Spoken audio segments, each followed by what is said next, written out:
No matter where you are, be it neon-lit cities or dense tropical jungles, there's a reason why Predator always reigns supreme. And it's because they come with technology that's so advanced that it's like a mix of science and sorcery. Whether it's plasma casters that can melt bones, or whether it's blades that can cut through flesh like butter, every weapon in the arsenal of Predators tells a story of brutality, rituals, and conquest. So join us as we undertake the marvelous journey of looking into the weapons of the Predators that they have used until now, and break down the tech to better understand how they ended up being the galaxy's most efficient killers. But before we go into our explanation, we have a very small request. If you like our content, please support us by subscribing to our channel. This is a small click for you, but for us it means a lot. Thank you.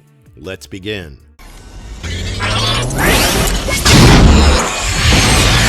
Plasma caster, shoulder cannon. There's no weapon that defines Predators better than the plasma casters. More commonly known as the shoulder cannon, this is mounted seamlessly onto the hunter's shoulder armor, and it's the perfect mix of terrifying and elegant weaponry. This is a guided energy blaster that's powered by the biomask targeting system we see the Predator using. Whenever the 3 dots of the plasma caster show up on the chest of the victim, you know that it's game over for the victim. In the first movie, we see the jungle hunter use this weapon to vaporize the targets. The plasma bolts that we see him using literally ignited trees and flesh alike without any issue. And here's the best part. This weapon is so terrifying simply because of its adaptability. It packs a punch, and it can automatically track the line of sight of the Predator using it, making rapid-fire precision easy from a considerable distance, rendering self-defense useless. In the other models we see in the City Hunter and Predator 2, we were introduced to upgraded plasma systems with implied faster cooling cycles. This allowed multiple shots without overheating. In some cases, Elite Yautja even integrated smart disk systems and energy core link-ups with the plasma caster to enhance the intensity of the plasma for large-scale hunts, as is implied in the expanded lore present in the comics and games. In a lot of ways, I believe you can say that this weapon symbolizes the balance of the Yautja philosophy. This delivers maximum lethality with surgical accuracy.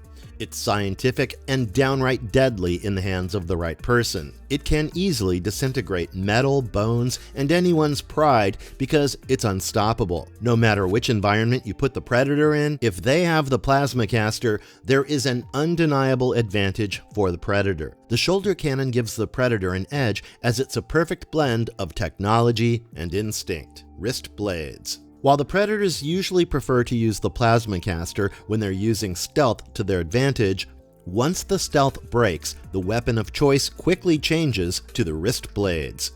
Arguably the most visceral weapon of the Predator's arsenal, these retractable twin blades extend from the gauntlet, and the last thing you will see before it slices you in half is the light gleaming off the ceremonial polish. The Jungle Hunter's twin blade from the original Predator movie remains iconic because of how compact, deadly, and silent they are. Because of them, the Yautja could slice and dice through all of the Marines with ease. The Predators perform quite literally swift executions and close-quarter combat with finesse because of these. You could say that these blades are an extension of the Hunter's code, because the clean, close kill brings honor, and the Yautja are all about the honor. As the franchise evolved through the years, so did the blades. In the 2004 movie Alien vs. Predator, we see a more versatile and extended version of the blade being used by the Youngbloods as they venture into the pyramids to hunt xenomorphs, and it makes a lot of sense. When you hunt creatures with acidic blood, you need some distance, even as you do close-quarter combat. Then, in the 2018 film, we're introduced to the triple blade variant of the wrist blades, which is menacing to look at and has the maximum reach. Now, each set of these wrist blades is custom-fitted to the owner. They're crafted from Yautja alloys that are resistant to plasma and acid, as mentioned in some lore. In a lot of cases, you can see that these wrist blades have a ceremonial edge to them. Sometimes, the Yautja use the blades to carve trophies or mark kills. They are, after all, the purest representation of the Yautja creed. The victory is earned hand to hand through a skill set that will leave people quaking in their boots. The kills from the wrist blades are not a stroke of luck. They are through skill, and when the blades come out, you know you're about to be judged. Smart Disc, Razor Disc. There are very few weapons that are as elegant as the Smart Disc. Since its introduction in the second movie, Predator 2, this weapon has been a fan favorite, and all for the right reasons.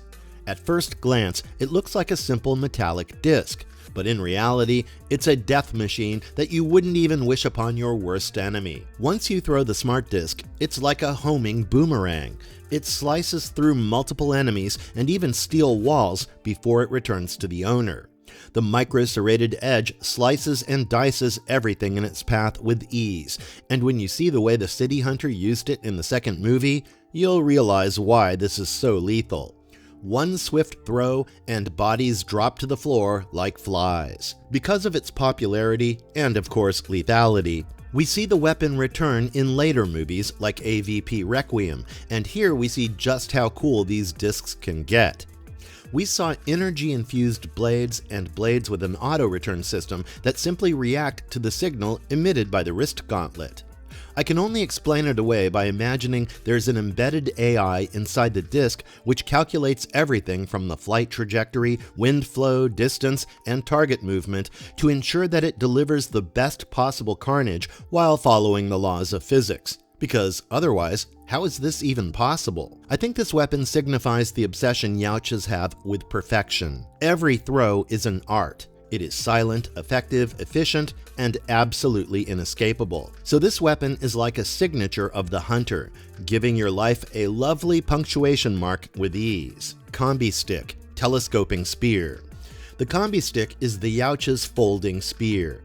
It's both a ritual artifact and a weapon. It is of the right size to carry on the back, and when you fully expand it, you know the party's about to get started. We see the Combi Stick in full action in Predator 2 and Alien vs. Predator. This folding spear can literally piece xenomorph exoskeleton and steel with ease. Created using the Yautja alloy, this Combi Stick is denser than titanium, as some of the comics have hinted at, and immune to plasma. It can parry attacks and deflect energy blasts like it's nothing. And thanks to its compactness, the hunter can easily use it for close-quarter combat and long-range combat in a matter of seconds.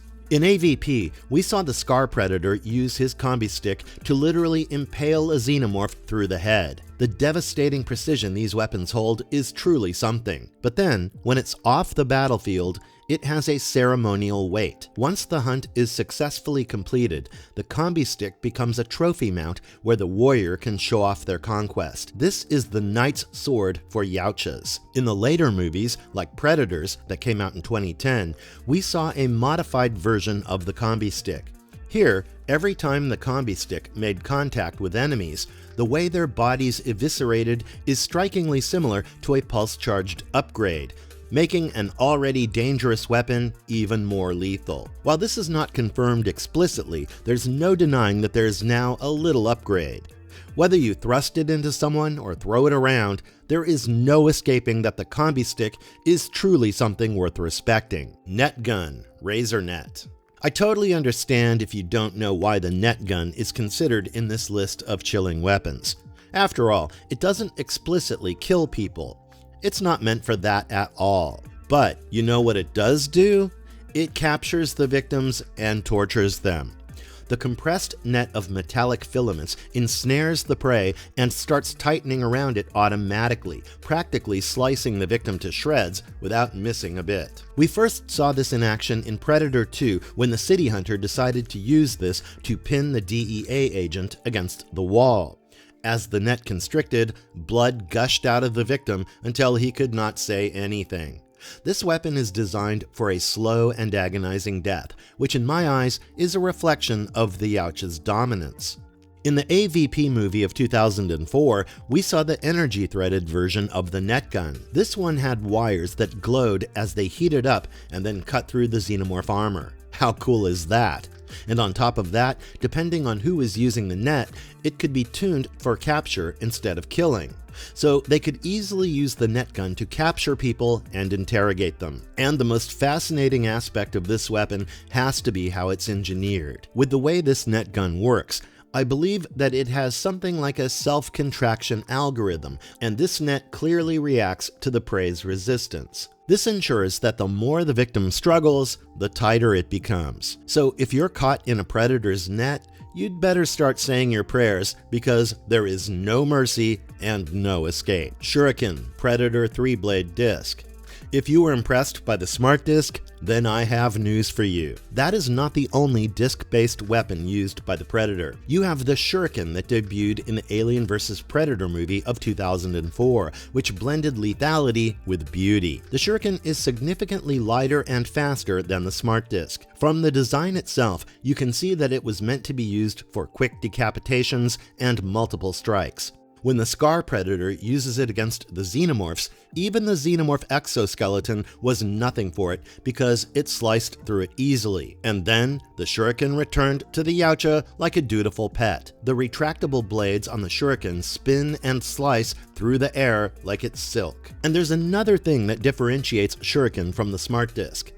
Unlike the latter, the Shuriken has a tri-blade structure that embodies chaos.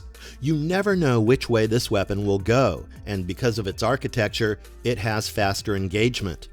From the way it's utilized in games and comics, it's fair to assume that there could be energy guidance systems and biometric syncing at play that allow it to follow the owner's neural signature, which is absolutely crazy. It's like mind controlling a weapon of mass destruction without any telekinetic abilities. It perfectly embodies how the Yautja have come out on top of every war they have waged, because they've gone through proper evolution.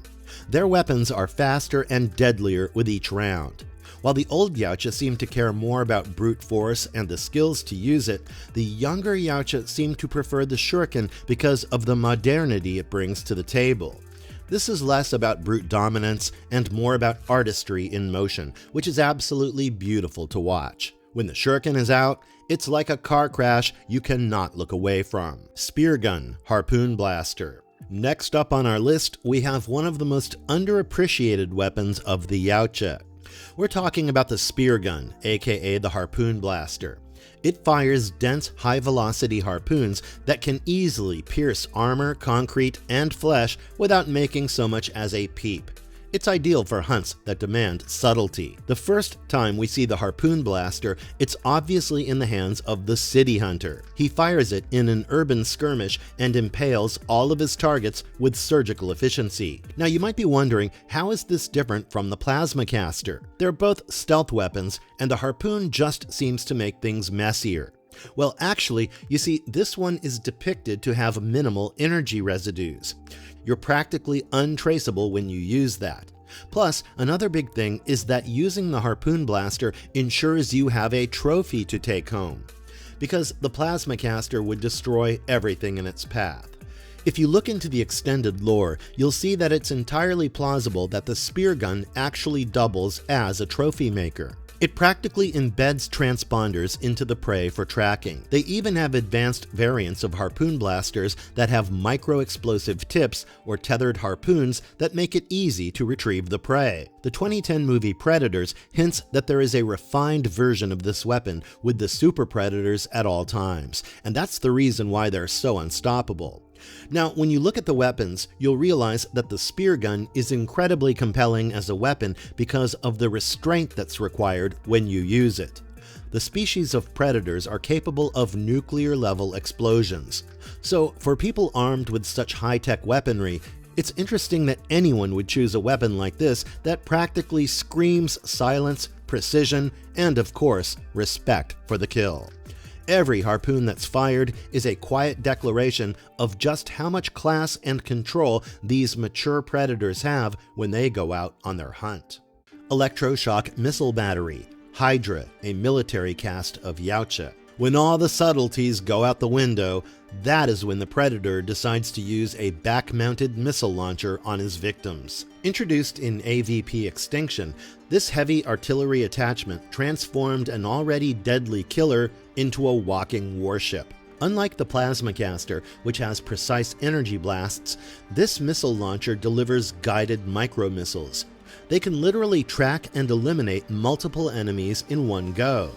The warheads of this weapon are highly compact, and as a result, they create localized explosions that are so powerful that they can demolish vehicles or entire squads.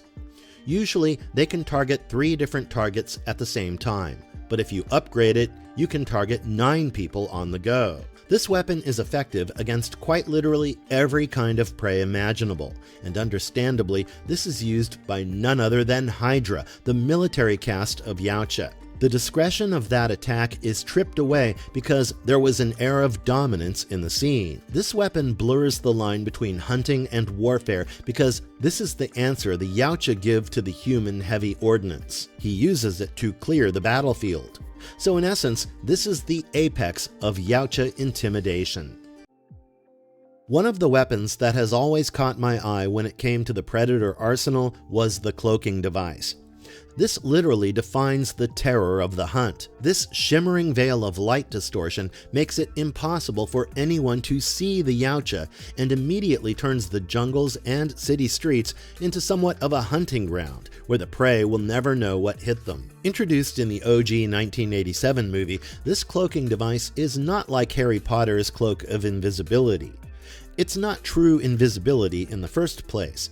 Instead, it's an armor that bends light around the user by using refractive plasma fields. As a result, you get this ghostly image, the ripple that barely betrays movement. When you see the jungle hunter first appear, stalking Dutch and his team through the rainforest in its invisibility cloak, as the audience, we had shivers running down our spines. We knew that the danger was something that could not be seen, and we weren't sure how our beloved heroes were going to get out of it. Now, this weapon is not flawless. Rain, fire, electrical interference, everything can disrupt its field and immediately make the Predator visible. You can quite literally see a visible ripple around him. However, this weakness is what makes the weapon more exciting. There is no denying that this weapon is unmatched. It literally blends physics with tactical genius. In Predator 2 and Predators, we see more refined versions of the cloaking device, giving us a glimpse of just how smooth the transitions of this machine can be and how the adaptive camouflage can match the urban and alien territory. As you delve deeper into the lore, you'll find out that the Yautja actually used bioarmor symbiotes for this cloaking device. These are actually living components that adapt to the environmental stimuli being used. The cloaking field in question not only conceals the body, but it also dampens the heat signatures and motion trackers. That way, it even outclassed the most advanced human military sensors. Biomask and targeting system. Let's talk about the Predator's fearsome biomask. This is a masterpiece of alien engineering. This is part helmet, part sensor hub.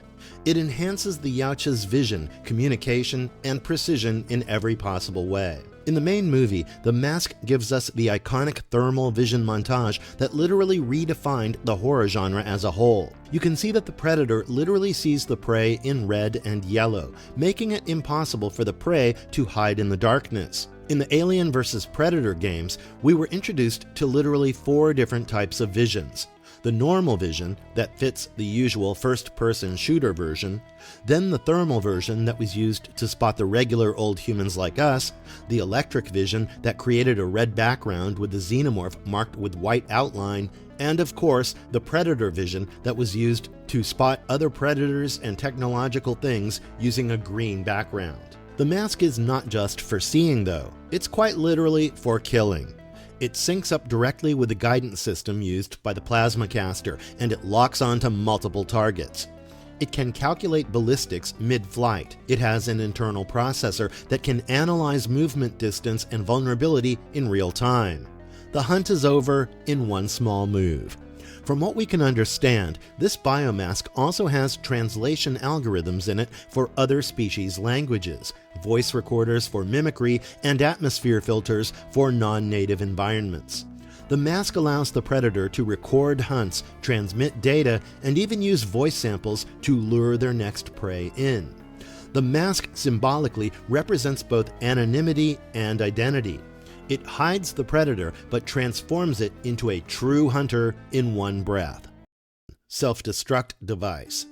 Given that the entire Yautja code is highly intertwined with pride and respect, when it faces defeat, the predator does not die quietly.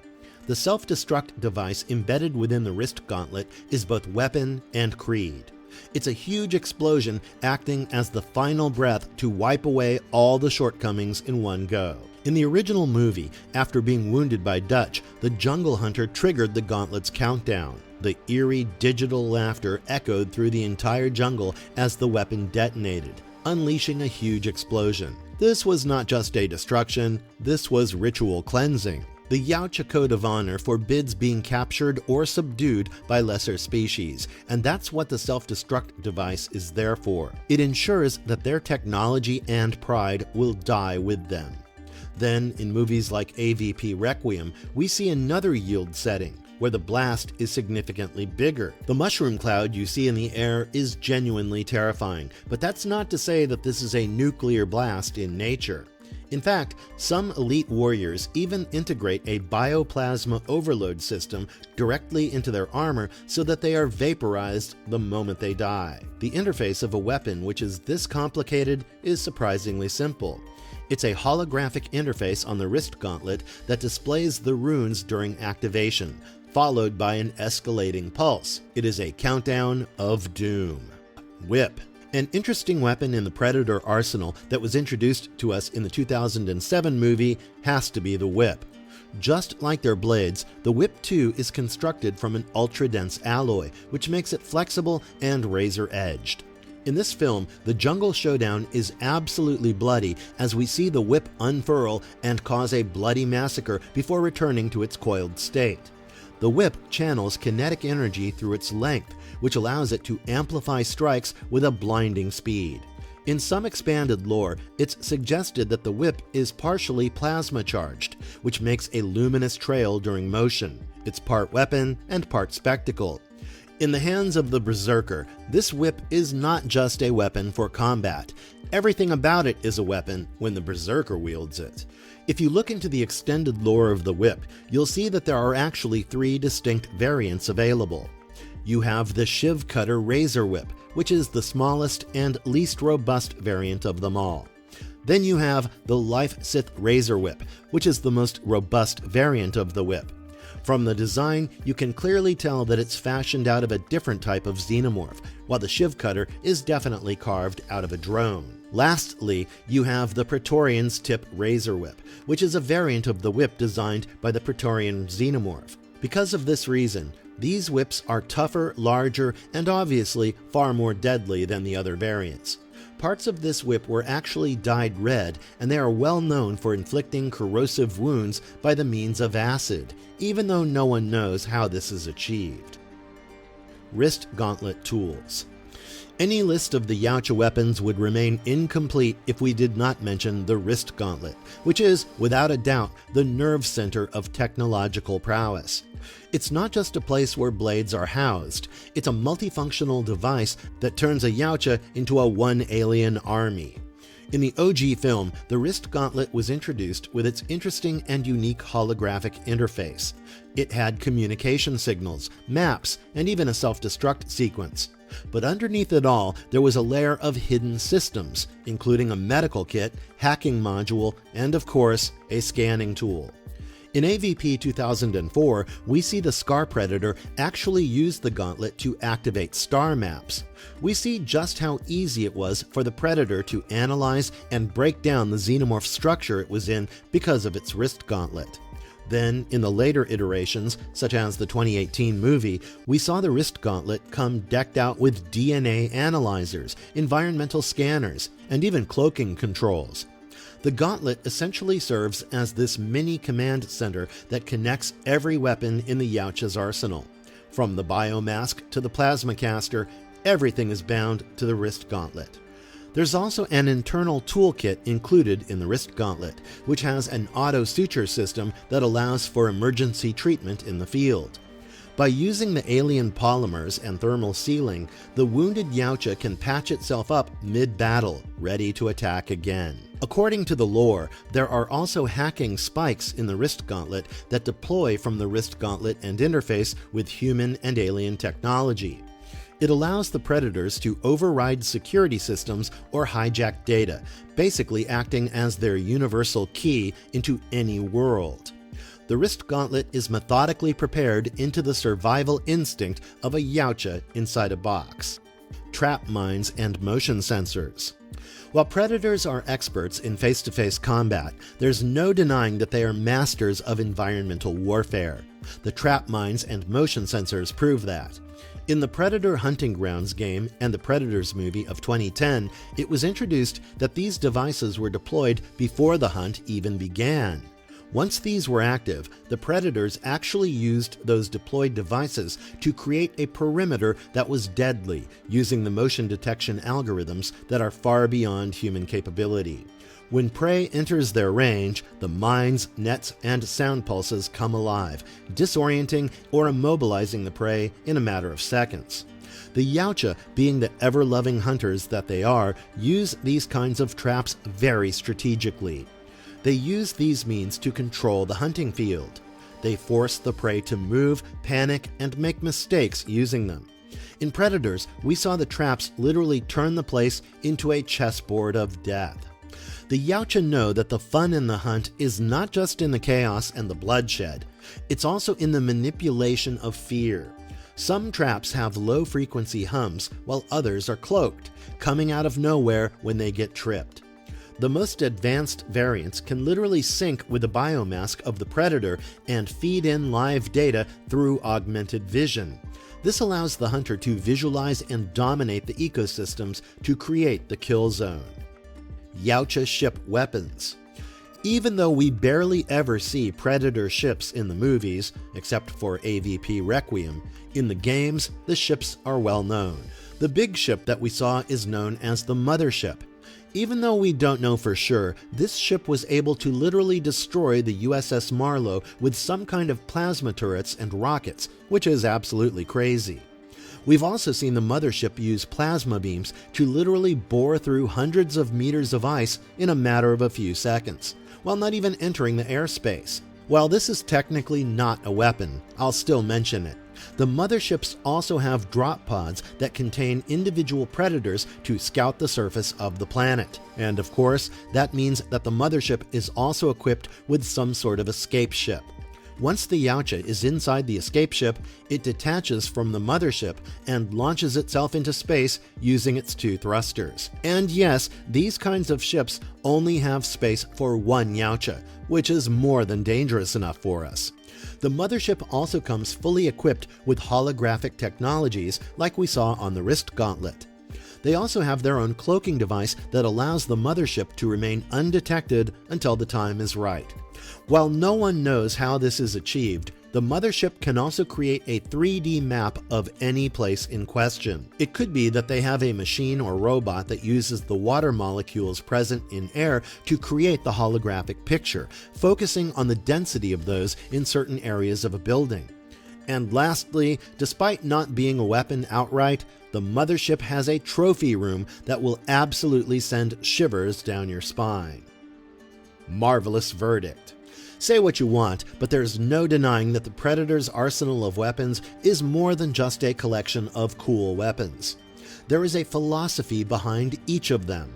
Each blade, beam, and blast tells a story of a civilization where hunting is a sacred act. Their technology is very similar to their spirit. All of these weapons are disciplined and savage. They are calculated and primal in the same breath.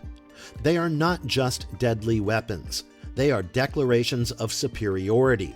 Humanity invents weapons to survive, while the Yautja craft them to perfect the art of killing.